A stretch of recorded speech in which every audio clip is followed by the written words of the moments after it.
안경환 법무장관 후보자에 대해서 가장 지금 말들이 많죠. 난리입니다, 난리. 네. 안경환 후보자에 대한 논란이 뭐예요? 남자란 무엇인가라고 그러니까 안경환 후보자가 쓴 책이 있는데 거기 내용을 일부만 발췌해서 조선일보식으로 조선일보가 그런 거 잘하지 않습니까?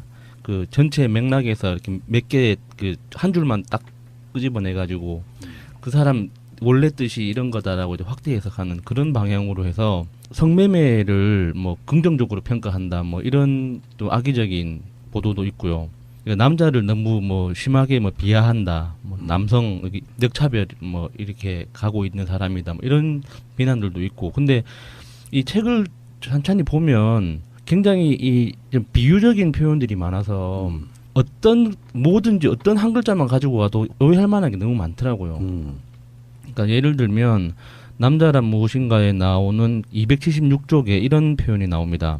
문제된 법관의 연령이라면 대개 결혼한 지 15년 내지 20년이다. 아내는 한국의 어머니가 대부분 그러하듯이 자녀 교육에 몰입한 나머지 남편의 잠자리에 보살핌에는 관심이 없다. 이런 답답한 사정이 위법과 탈선의 변명이 될 리는 없다. 다만 남자의 성욕이란 때로는 어이없이 악마의 유혹에 굴복한다. 이는 사내의 치명적 약점이다. 이게 이런 식으로 남성들의 그 성매매가 어느 정도 합리적인 선택일 수도 있다라는 식으로 해석을 하는 거예요. 그러니까 안경환 후보자의 의도는 그게 아니라 남성이 가지고 있는 취약점, 남성의 그 태생적인 약함이 있는데 그런 것들이 이제 이 생활 속에서 이런 식으로 드러난다고 이야기를 하려고 했던 거지. 그게 뭐 성매매 자체를 합법화시킨다거나 뭐 그게 그럴 수도 있다. 그래서 그 사람들을 뭐 용서해줘야 된다. 이런 이야기는 절대 아니거든요. 근데 이게 너무 악의적으로 지금 왜곡 보도가 많이 일어나는 것 같아요. 거기에 뽑아낸 타이틀 중에 하나가 이렇게도 뽑아냈더라고요. 술엔 여자 필수, 판사 성매매, 아내 탓도. 그러니까 그 자체가 그러니까 술자리에 여성이 필수라고 하는 게 안경환 후보자가 그렇게 생각한다는 뜻이 아니고 맞습니다. 예. 그러니까 보통 남자들 머릿속에 그런 그 환상이 있다는 거예요. 젊은 여자에 대한 그 환상이라든지 어떤 성에 대한 환상이 이렇게 잘못 각인돼 있어가지고 남자를 굉장히 좀 약하게 만드는데 그런 불완전한 존재를 중심으로 남성 중심적인 사회 문화가 굉장히 만들어져 가고 있다. 그래서 우리가 그걸 인식하고 바꿔내야 된다. 이런 내용인데 이분이 법조인이시지만 문학 소녀잖아요. 소년. 죄송합니다. 문학 어머. 여성이셨어? 어머. 그러면은 이것을 쓸 때 내가 이렇게 생각한다가 아니고 무조건 그 보면은 이게 큰 틀을 봐야 되잖아요. 이렇게 그림을 이쁘게 그려주면서 거기에 내가 몰입된 거는 맞아, 이 사람들이. 그런데 이 사람들이 그 기사를 쓸 때 저 사람이 이렇게 생각을 하는구나를 1대1로 매치한 것 자체가 너무나도 이상한 거죠. 그래서 지금 그 한인섭 서울대 법대 교수님이 쓰신 글이 하나 있어요. 그것을 잘 정리를 하셨으니까 한번 읽어보는데요. 마차님. 한인섭님의 페이스북 내용입니다. 악마의 짜집기 작동 중.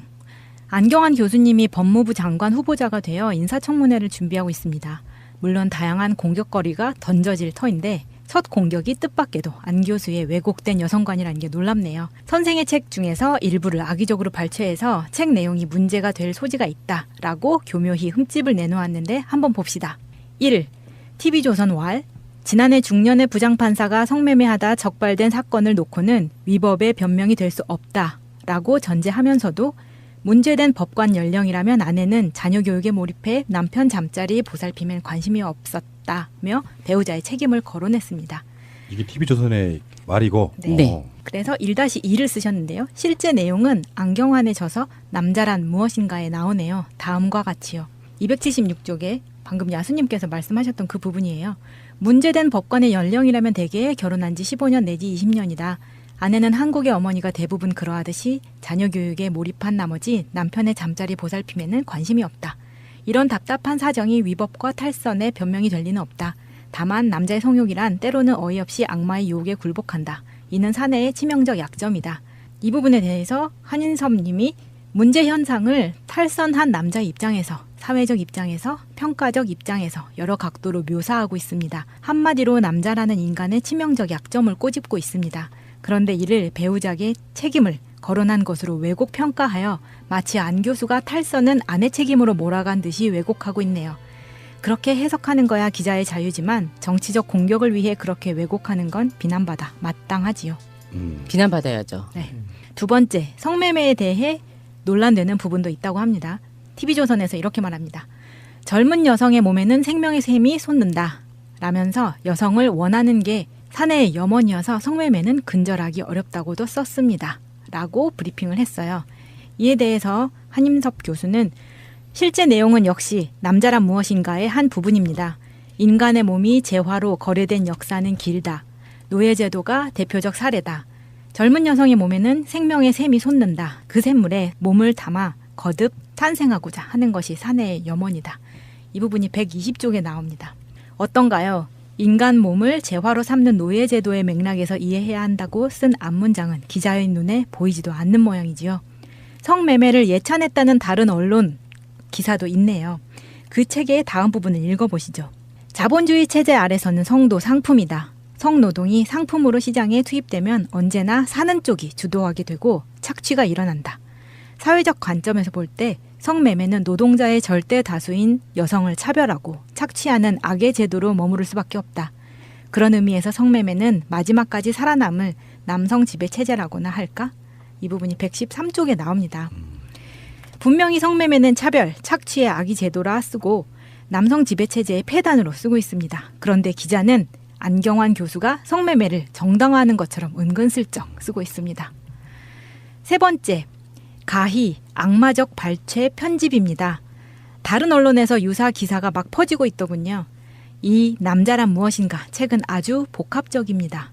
남녀관계만큼 온갖 편견, 지식, 고정관념이 판치는 곳이 달리 없고 온갖 학문과 예술이 거기 달려듭니다. 사회제도, 문화도 그를 둘러싸고 있고요. 그런 다양한 측면에 대해 그야말로 풍부하게 지식을 모아 펼치기에 한마디로 요약할 수도 없습니다. 하지만 그같이 악마적 발췌 편집을 하여 본 뜻을 왜곡하고 인사청문회의 먹잇감으로 삼는 짓거리에 대해서는 단호히 질타를 먹여야 할 것입니다. 현명한 시민은 언론의 현혹과 주술에 더 이상 속지 말아야지요. 라고 올려주셨네요. 그게 그거예요. 저도 뭐 팟캐스트 하면서 굉장히 많이 느끼는 건데 대부분의 사람들을 공격하기 위해서 전체 방송의 내용보다는 한 줄의 문장 갖고 트집을 잡으시잖아요. 전체 맥락을 읽어보는 게 중요한 건데 그 안경환 후보자가 왜 이렇게 공격을 받을까? 여기 이제 우리가 해석하기 나름이라고 생각이 드는데 그만큼 기득권들한테는 불편한 존재인 거라고 봐요. 굉장히 불편한 사람이죠. 무섭죠. 지금 개혁을 하셔야 되는데 다 제자잖아. 서울대 제자들이잖아요. 그러네. 그럼 뭐 할 거야? 자네라고 안 하실 테이지만은 자기들이 알아서 머리 숙이는 문화인데 얼마나 불편하겠어요 지금.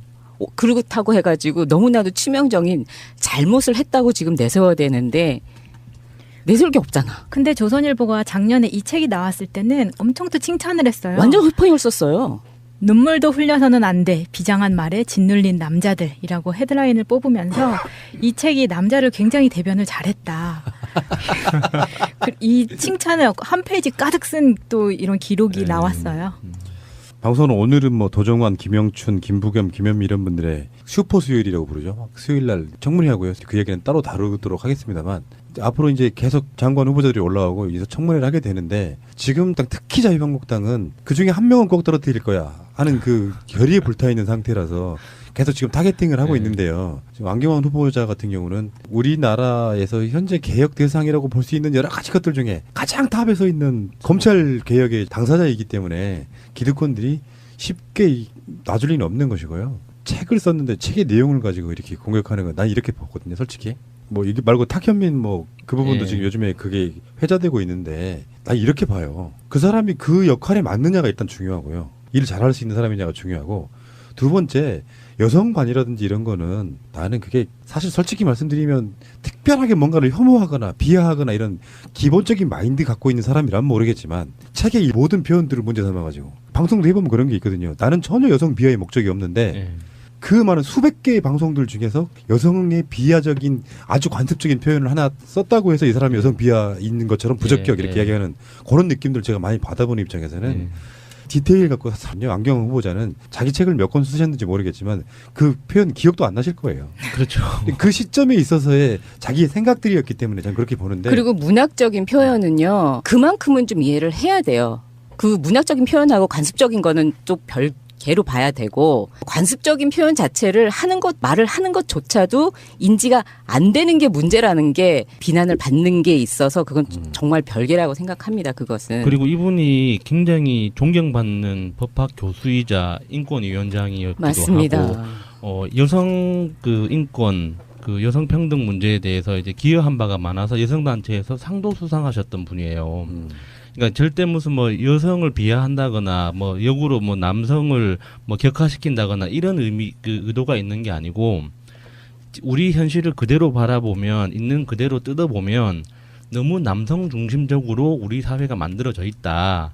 그거를 우리가 깨달아야 된다는 게 이제 이분의 기본 그 주장이시거든요. 맞는 말이잖아요. 그걸 가지고 그 표현 한 줄 뭐 생명의 샘, 뭐 생명의 샘물?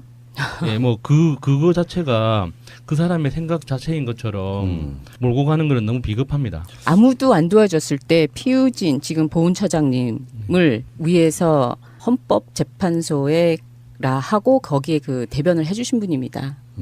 자, 그러면은 안경환 후보자에 대한 트윗 한번 보겠습니다. 그 미호님이 안경환 교수님의 남자란 무엇인가를 직접 본 입장에서는 TV조선의 보도 내용 캡처해 제시하면서 앵무새처럼 따라 읽는 사람들 귀엽기도 하고 일상생활 걱정도 되고 뭐 그렇습니다. 그래 판결문 안 보고 판례 평석도 하고 영화 안 보고 영화평도 하는데 뭐 그깟 이렇게 하셨는데 요즘 영화 안 보고 영화평 하는 그 평론가들도 많고 그 저기 판결문 내용도 제대로 안 읽어보고 그 기사에 나온 것만 가지고 뭐 판례 평석 내리고 하는 사람들도 많다고 이제 그러는데 사실 확인을 하는 게 그렇게 어려운 일이 아니거든요. 근데 검색 몇 번만 해보면 요즘 세상에는 그 반대 의견도 충분히 확인해 볼 수 있고 사실관계를 확인할 수 있는데 내 눈앞에 그냥 수동적으로 이렇게 쭉 펼쳐지는 거 말고는 더 이상 찾아보는 게 귀찮은가 봐요. 많은 사람들이. 그러니까 더 악의적이고 왜곡된 게 더 멀리 많이 퍼지는 것 같습니다. 내가 다 내 인맥만 갖고 일을 할 수는 없잖아요. 그러면 어떤 사람 여러 사람한테 사람 좀 추천해 받아 오기도 하고 물론 지금 현재는 이제 청와대 공식 인사 시스템들을 더 활용하겠지만 결국 낙점하는 사람 대통령이잖아요. 예. 그럼 그 중에 이제 안을 여러 명을 올리면은 법무부 장관 후보에 하마평에 올랐던 분들도 후보 리스트에는 올랐을 거예요. 거기서 이제 낙점, 그러니까 점을 딱 찍어서 이 사람으로 할 거야라고 하는 것은 사람을 가려 평가하는 어떤 능력 같은 거라고 보는데 가끔씩 이런 후보자들이 이렇게 올라올 때마다 깜짝 놀라는 게 이건 어떤 느낌이냐면은 네티즌들이 트위터나 이런 SNS상에 대통령이 바뀌면 뭐 정권 교체하면 누구누구를 어떤 자리에 임명했으면 좋겠다고 했던 리스트군들 있잖아요. 예. 그걸 더 능가하는 경우가 꽤 있어요. 예, 그래서 좀 많이 놀라는 게 있죠. 우리나라에 이렇게 훌륭한 사람이 이렇게 많았나 싶은 맞아요. 것도 있고. 이상봉님의 트윗입니다. 안경환 남자란 무엇인가? 내가 직접 읽고 판단해 보겠다. 서울법대 학장 시절 최초로 여성 교수를 무려 4명이나 채용하고 또 인권위원장 시절이나 기타 이력에서 여성 인권에 크게 기여한 점이 엿보이니 내가 객관적으로 공정하게 평가해 보겠다라고 올려주셨습니다. 이렇게 해주셨으면 좋겠어요. 그냥 왜곡된 거 읽지 말고 책을 읽고 이거를 문학적으로 보고 이걸 어떻게 풀어나가는지. 왜냐하면 지금 여성 운동 하시는 분들이 굉장히 분노에 차 올라왔고 이 정도면은 너네들이 보수하고 다를 게 뭐가 있냐 하고 굉장히 비난을 많이 하고 표 의원이 이거에 대해서 그 링크를 하나 올려주시는 거기에 악플이 막 쫙쫙 달리고 있거든요. 그러니까요. 가짜 뉴스에 속으면 안 된다는 그게 지금 핵심인 것 같아요. 맞습니다. 지금 계속해서 미담이 나오고 있는데요. 시크문이라는 분이 올려주신 게 안경환 후보자가 조혜진 전 의원이 가난했던 대학 시절 등록금을 빌려주고 아직까지 돌려받지 않는다는 그런 이야기도 지금 나오고 있고요. 우석훈 박사의 트윗에는요. 나는 우석훈. 내가 본 많은 한국의 학자 중에서 최고로 생각하는 양반은 안경환 선생이다. 이건 나의 진심이다. 나는 경제학, 그 양반은 법학. 그런 전공 차이는 아무것도 아니다. 진짜로 최고다. 인격적으로. 라고 올려주셨어요. 인권위원장 하실 때 이명박이 인권위 기능을 되게 축소시켜가지고 그 항의하는 뜻으로 그 사퇴하셨거든요. 네, 박차고 나오셨어요. 그때 인권위 내부에서 네.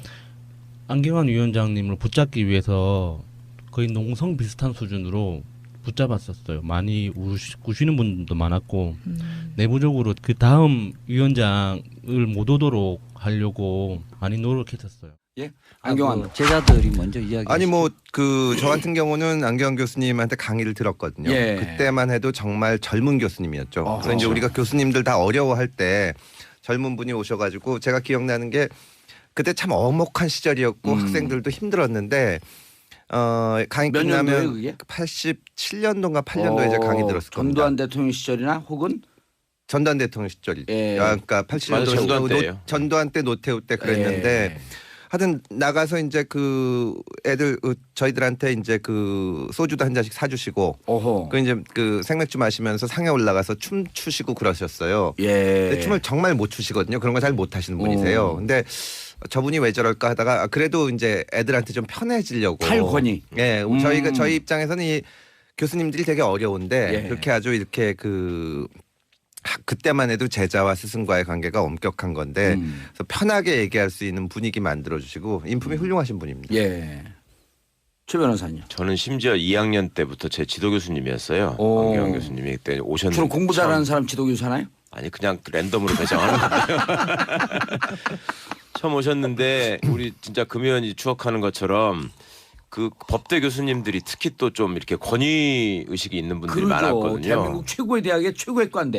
굉장히 이렇게 좀 이렇게 무게를 잡으셨고 예. 심지어 저희 동기들 중에서는 수업 시간 끝나고 질문했다가 왜 내가 자네한테 별도로 강의를 해야 되냐고 그 혼난 친구들도 많았었어요. 질문했다고? 예, 질문했다는 오. 이유로.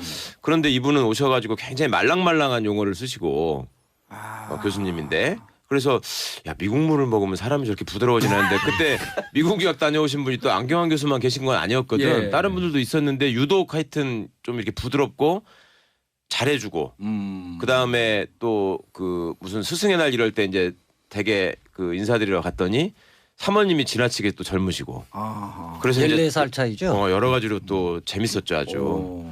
그리고 말씀 하나하나가 그 옛날에 이제 당신이 그 대학 다닐 때의 얘기를 대학생처럼 이렇게 같이 나누려고 하고 이 양반이 그 나이에 비해서는 교수가 좀 늦게 되신 거예요. 미국에서 실무 변호사를 하다가 오셨기 때문에. 미국 변호사예요 그럼? 예, 미국 원래 변호사. 미국 변호사 오. 자격이 있죠. 그리고 돌아가신 박세일 교수님하고 동기고 그다음에 조영래 변호사님을 또 굉장히 아주 좋아하고 그 책도 쓰시고 그랬죠. 조영래 예. 평전 썼죠. 1년 후배예요. 예. 조영래 그래서- 변호사님보단 한 해 후배고. 네, 한 후배인데 오. 되게 존경하는 선배로서 이제 조영래 변호사 얘기를 많이 하셨고 그런데 저희는 그때 그냥 느낌으로 미국 유학까지 그 옛날에 다녀오시고 미국에서 변호사 생활하면은 돈도 많이 벌었을 것 같고 예. 우리 생각에 그렇게 생각을 했는데 그 의외로 굉장히 소탈하시고 그 늘 어떤 그 법대생들한테 부족한 문학적인 감수성이나 뭐 이런 것들을 많이 강조하시고 나중에 영화 책도 쓰셨는데 예. 이분이 책을 많이 읽으시는 분이에요. 그래서 이제 가벼운 책 얘기도 우리한테 많이 하시다가 또 이러면은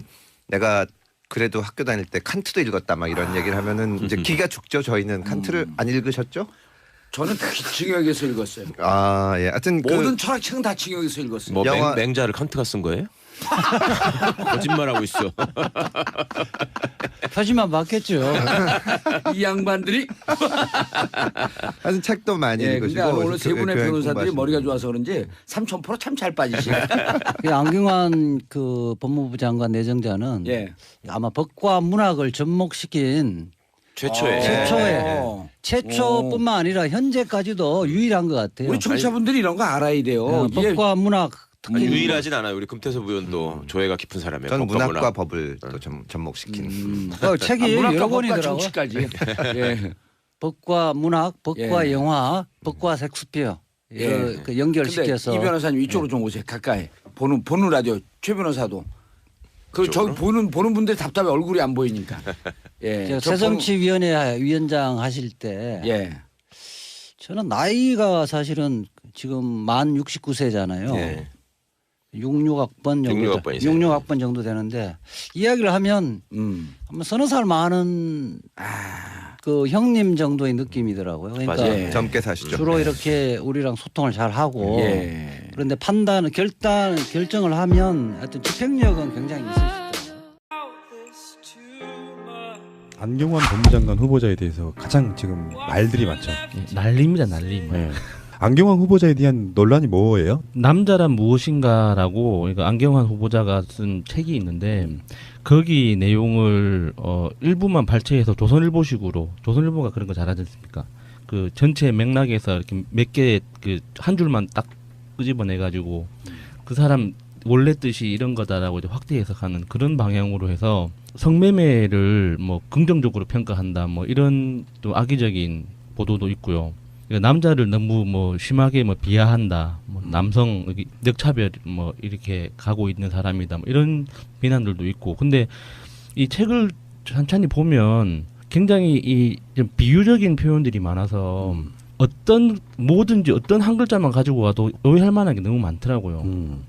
그러니까 예를 들면 남자란 무엇인가에 나오는 276쪽에 이런 표현이 나옵니다. 문제된 법관의 연령이라면 대개 결혼한 지 15년 내지 20년이다. 아내는 한국의 어머니가 대부분 그러하듯이 자녀 교육에 몰입한 나머지 남편의 잠자리에 보살핌에는 관심이 없다. 이런 답답한 사정이 위법과 탈선의 변명이 될 리는 없다. 다만 남자의 성욕이란 때로는 어이없이 악마의 유혹에 굴복한다. 이는 사내의 치명적 약점이다. 이게 이런 식으로 남성들의 그 성매매가 어느 정도 합리적인 선택일 수도 있다라는 식으로 해석을 하는 거예요. 그러니까 안경환 후보자의 의도는 그게 아니라 남성이 가지고 있는 최약점. 한인섭님의 페이스북 내용입니다. 악마의 짜집기 작동 중. 안경환 교수님이 법무부 장관 후보자가 되어 인사청문회를 준비하고 있습니다. 물론 다양한 공격거리가 던져질 터인데 첫 공격이 뜻밖에도 안 교수의 왜곡된 여성관이라는 게 놀랍네요. 선생의 책 중에서 일부를 악의적으로 발췌해서 책 내용이 문제가 될 소지가 있다라고 교묘히 흠집을 내놓았는데 한번 봅시다. 1. TV조선 왈 지난해 중년의 부장판사가 성매매하다 적발된 사건을 놓고는 위법의 변명이 될 수 없다라고 전제하면서도 문제된 법관 연령이라면 아내는 자녀 교육에 몰입해 남편 잠자리에 보살핌엔 관심이 없었다며 배우자의 책임을 거론했습니다. 이게 TV조선의 말이고. 네. 그래서 1-2를 쓰셨는데요. 실제 내용은 안경환에 져서 남자란 무엇인가에 나오네요. 다음과 같이요. 276쪽에 방금 야수님께서 말씀하셨던 그 부분이에요. 문제된 법관의 연령이라면 대개 결혼한 지 15년 내지 20년이다. 아내는 한국의 어머니가 대부분 그러하듯이 자녀 교육에 몰입한 나머지 남편의 잠자리 보살핌에는 관심이 없다. 이런 답답한 사정이 위법과 탈선의 변명이 될 리는 없다. 다만 남자의 성욕이란 때로는 어이없이 악마의 유혹에 굴복한다. 이는 사내의 치명적 약점이다. 이 부분에 대해서 한인섭 님이 문제 현상을 탈선한 남자의 입장에서, 사회적 입장에서, 평가적 입장에서 여러 각도로 묘사하고 있습니다. 한마디로 남자라는 인간의 치명적 약점을 꼬집고 있습니다. 그런데 이를 배우자의 책임을 거론한 것으로 왜곡 평가하여 마치 안 교수가 탈선은 아내 책임으로 몰아간 듯이 왜곡하고 있네요. 그렇게 해석하는 거야 기자의 자유지만 정치적 공격을 위해 그렇게 왜곡하는 건 비난받아 맞다. 남성의 그 태생적인 약함이 있는데 그런 것들이 이제 이 생활 속에서 이런 식으로 드러난다고 이야기를 하려고 했던 거지. 그게 뭐 성매매 자체를 합법화시킨다거나 뭐 그게 그럴 수도 있다. 그래서 그 사람들을 뭐 용서해줘야 된다. 이런 이야기는 절대 아니거든요. 근데 이게 너무 악의적으로 지금 왜곡 보도가 많이 일어나는 것 같아요. 거기에 뽑아낸 타이틀 중에 하나가 이렇게도 뽑아냈더라고요. 술엔 여자 필수, 판사 성매매, 아내 탓도. 그러니까 그 자체가 그러니까 술자리에 여성이 필수라고 하는 게 안경환 후보자가 그렇게 생각한다는 뜻이 아니고 맞습니다. 예. 그러니까 그, 보통 네. 남자들 머릿속에 그런 그 환상이 있다는 거예요. 젊은 여자에 대한 그 환상이라든지 어떤 성에 대한 환상이 이렇게 잘못 각인돼 있어가지고 남자를 굉장히 좀 약하게 만드는데 그런 불완전한 존재를 중심으로 남성 중심적인 사회 문화가 굉장히 만들어져 가고 있다. 그래서 우리가 그걸 인식하고 바꿔내야 된다. 뭐 이런 내용인데 이분이 법조인이시지만 문학 소녀잖아요. 소년. 죄송합니다. 문학 어머. 여성이셨어? 어머. 그러면은 이것을 쓸 때 내가 이렇게 생각한다가 아니고 무조건 그 보면은 이게 큰 틀을 봐야 되잖아요. 이렇게 그림을 이쁘게 그려주면서 거기에 내가 몰입된 거는 맞아, 이 사람들이. 그런데 이 사람들이 그 기사를 쓸 때 저 사람이 이렇게 생각을 하는구나를 1대1로 매치한 것 자체가 너무나도 이상한 거죠. 그래서 지금 그 한인섭 서울대 법대 교수님이 쓰신 글이 하나 있어요. 그것을 잘 정리를 하셨으니까 한번 읽어보는데요. 아차님. 남녀 관계만큼 온갖 편견, 지식, 고정관념이 판치는 곳이 달리 없고 온갖 학문과 예술이 거기 달려듭니다. 사회제도, 문화도 그를 둘러싸고 있고요. 그런 다양한 측면에 대해 그야말로 풍부하게 지식을 모아 펼치기에 한마디로 요약할 수도 없습니다. 하지만 그같이 악마적 발췌 편집을 하여 본 뜻을 왜곡하고 인사청문회의 먹잇감으로 삼는 짓거리에 대해서는 단호히 질타를 먹여야 할 것입니다. 현명한 시민은 언론의 현혹과 주술에 더 이상 속지 말아야지요. 라고 올려주셨네요.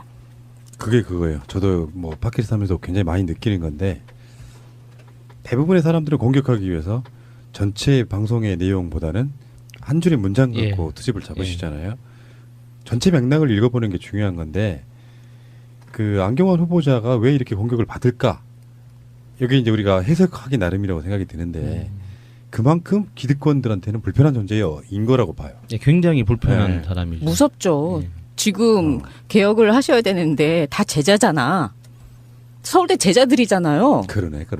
그럼 뭐 할 거야? 자네라고 안 하실 테이지만은 자기들이 알아서 머리 숙이는 문화인데 얼마나 불편하겠어요 지금. 그렇다고 해가지고 너무나도 치명적인 잘못을 했다고 지금 내세워야 되는데 내세울 게 없잖아. 근데 조선일보가 작년에 이 책이 나왔을 때는 엄청 또 칭찬을 했어요. 완전 흑평을 썼어요. 눈물도 흘려서는 안 돼. 비장한 말에 짓눌린 남자들이라고 헤드라인을 뽑으면서 이 책이 남자를 굉장히 대변을 잘했다. 이 칭찬을 한 페이지 가득 쓴 또 이런 기록이 하지요. 비난받아야죠. 네. 두 번째, 성매매에 대해 논란되는 부분도 있다고 합니다. TV조선에서 이렇게 말합니다. 젊은 여성의 몸에는 생명의 샘이 솟는다. 라면서 여성을 원하는 게 사내의 염원이어서 성매매는 근절하기 어렵다고도 썼습니다. 라고 브리핑을 했어요. 이에 대해서 한임섭 교수는 실제 내용은 역시 남자란 무엇인가의 한 부분입니다. 인간의 몸이 재화로 거래된 역사는 길다. 노예제도가 대표적 사례다. 젊은 여성의 몸에는 생명의 샘이 솟는다. 그 샘물에 몸을 담아 거듭 탄생하고자 하는 것이 사내의 염원이다. 이 부분이 120쪽에 나옵니다. 어떤가요? 인간 몸을 재화로 삼는 노예제도의 맥락에서 이해해야 한다고 쓴 앞문장은 기자의 눈에 보이지도 않는 모양이지요.